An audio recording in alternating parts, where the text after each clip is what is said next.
The German Gewehr 88 is often misunderstood in the milsurp collecting world. Despite being replaced after a short service life by the famous Mauser 98, arguments could be made for the Gewehr 88 over any other rifle used at the beginning of the Great War. It has dual front locking lugs, unlike the English SMLE. It's faster loading than the French Lebel, and has a higher capacity than the original 3-shot Berthier. Any turn-bolt rifle has better extraction than the straight-pull Austrian Mannlicher 95. And it fires a rimless cartridge, arguably better than the Russian Mauser Nagant and all the ones previously mentioned. There's a lot of misinformation and conjecture out there regarding shooting these rifles, if they're even safe to shoot. The largest myth is regarding the bore diameter and what ammunition can be used in them. I'm going to ignore all of that and show how to determine exactly what will work in your rifle. And I'll also show how I reload for and shoot this rifle. First off, I'll inspect and identify my Gewehr 88. It's actually an 8805, since it was updated from the original end block clip feed to stripper clip feed. It was made in 1890 by Ludwig Lowe in Berlin.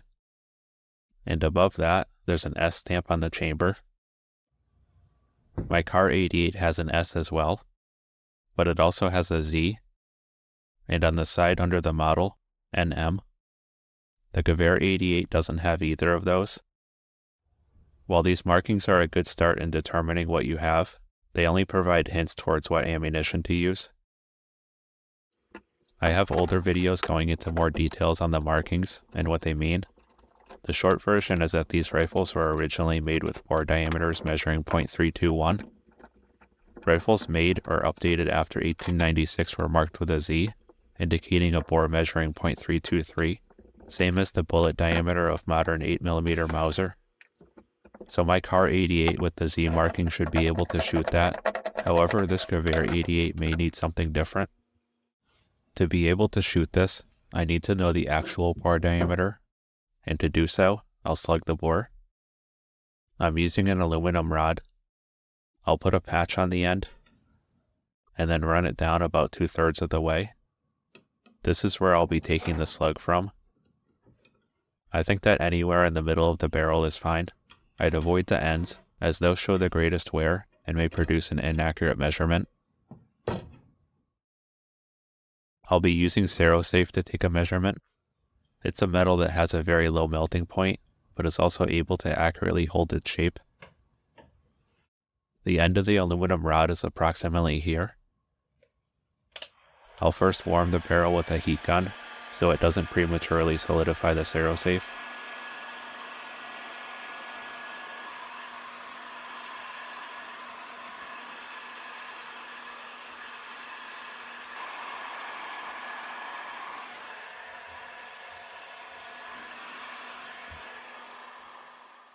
To get a measurement, I'll melt a small piece of the Cerosafe in an old spoon.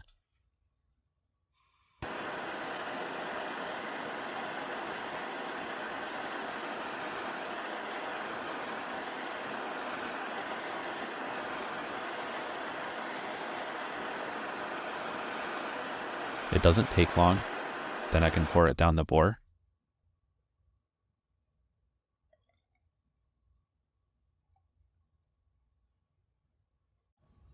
It solidifies quickly, but then shrinks as it cools. Approximately a half hour after pouring, I'll remove it from the bore. It doesn't take too much force to get it moving.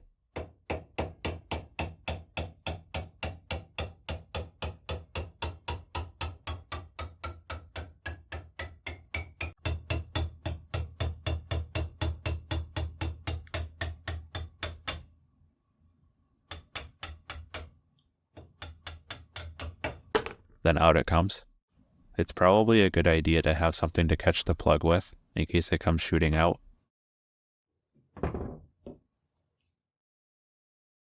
The Cerosafe then expands back to its original size after another half hour. At that point, it's ready to be measured. This is the distance between the lands. I'll rotate it around for the grooves. That's just over 0.320, maybe close to 0.321, but calipers aren't the best tool for a very precise measurement like this.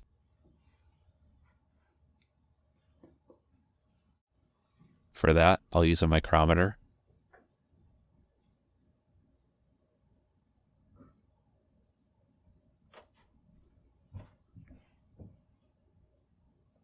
This reads 0.321. Actually, more accurately, it's 0.3209. I measured a few different areas on the slug, and they were all within 1 to 2/10. Since jacketed bullets should match the bore diameter, I need ones that measure 0.321. Hornady makes bullets that size for use in .32 Winchester Special, but it's not the right shape, and they're a bit light for 8mm Mauser. Ideally, I like to use the same .323 diameter bullets that I use in my other rifles in 8mm Mauser, such as my Gewehr 98 and Kar 98 AZ. The solution is to size these bullets slightly smaller. This is the Lee Classic Bullet Sizing Kit. It's meant for sizing cast bullets, as well as applying lube and crimping gas checks. But I've used these in the past to size jacketed bullets successfully. This one measures 0.314, which was the closest size to 0.321.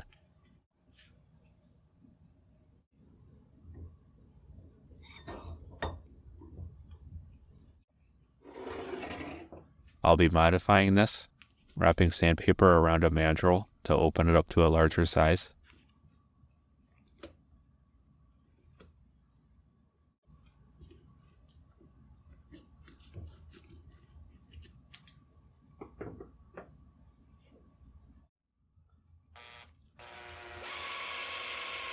Lee will custom make these bullet sizing kits to any size that you want, and they could be special ordered on their website.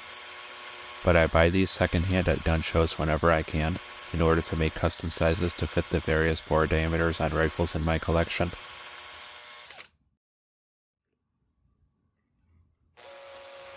If you've seen other videos of mine, you may know that I have a lathe, so why not use it here? These dies are made from hardened steel, and although carbide could technically cut it, it wouldn't work on such a small bore. The boring bar would flex and chatter instead of cutting. To measure, I'm using small hole gauges. Using these properly is all about feel. A small adjustment could throw off the results, so practice and a light touch are must.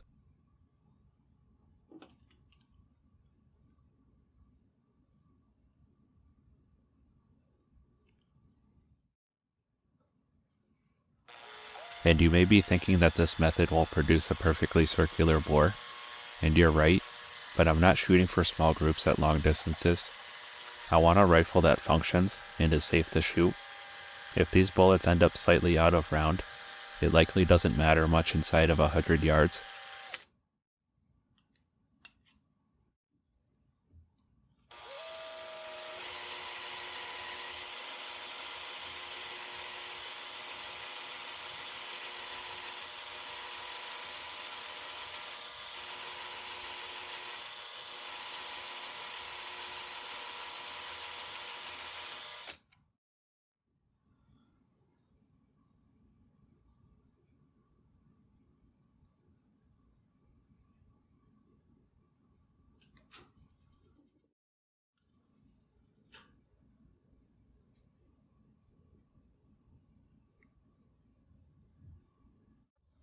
When I'm close to 0.321, I'll move over to the reloading press. Before I test the size, I'll clean out any sanding dust from inside of the die.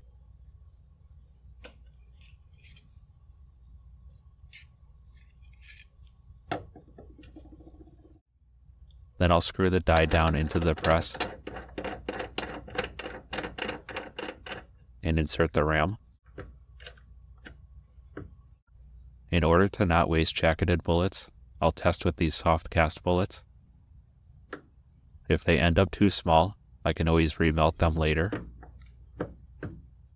It usually takes 3 bullets to push the first one out of the die.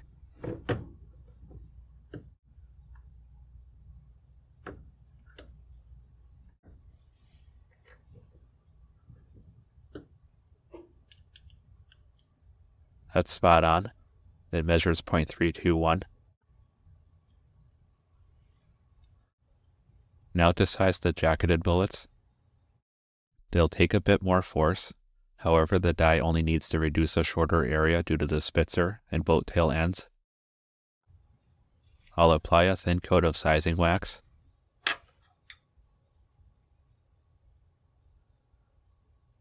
Then I'll size it.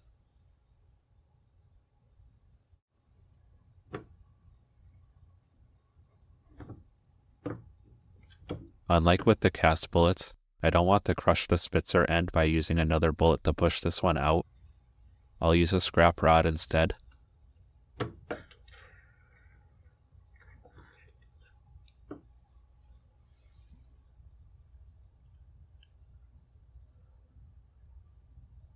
That looks good according to the calipers.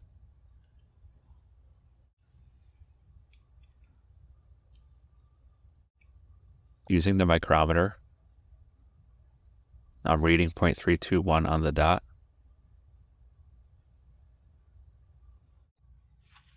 While the bullets are set, I can't just load and shoot them. If I were to size the brass like normal, the bullet would slide into the casing. What I'll need to do is remove the neck expander and grind it smaller.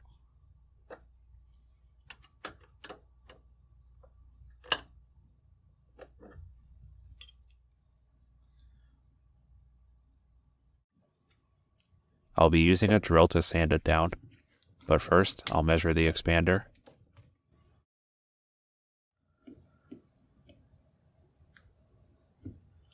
Its diameter is .321 in order to hold a .323 bullet.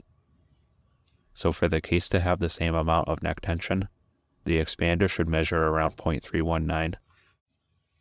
I'll sand it down.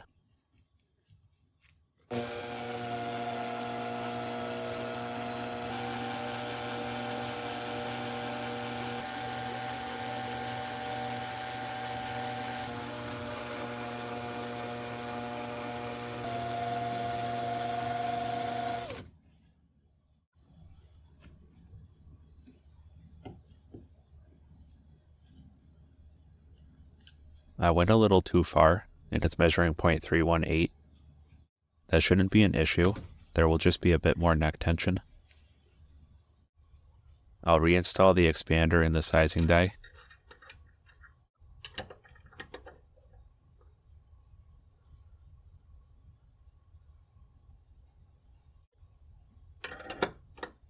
It needs to be very tight in order for it to not slide out when sizing.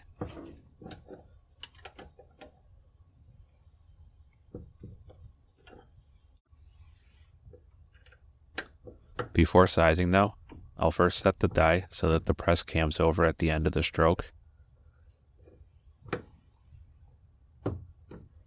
Then I'll size the case.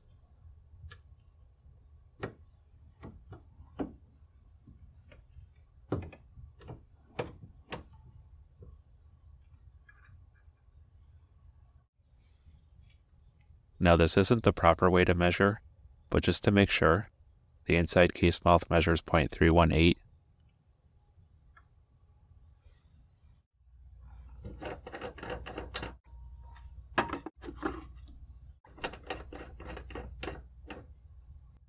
I won't discuss charge weight, as that depends on the bullet weight and powder type. I don't doubt the strength of the Gewehr 88 action, as it's very modern with its dual front locking lugs. However, I don't like to push any of my older rifles. I usually stick with starting loads from books, which is what I have here. I'll seat the bullet. The resistance feels typical, so neck tension is good.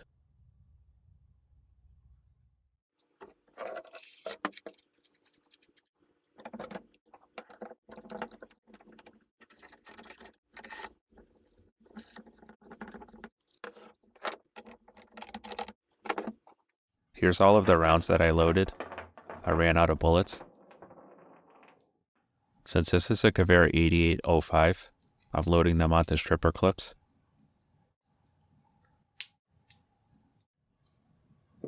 Time to see how well these do on the range.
In addition to the 3 clips, I also had 3 extra rounds that I'll load manually into the magazine.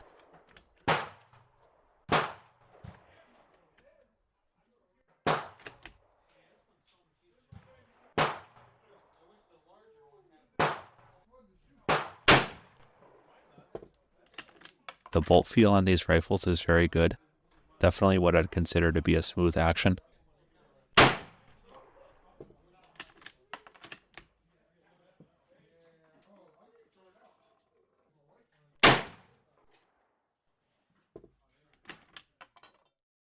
Let's take a look at the target now.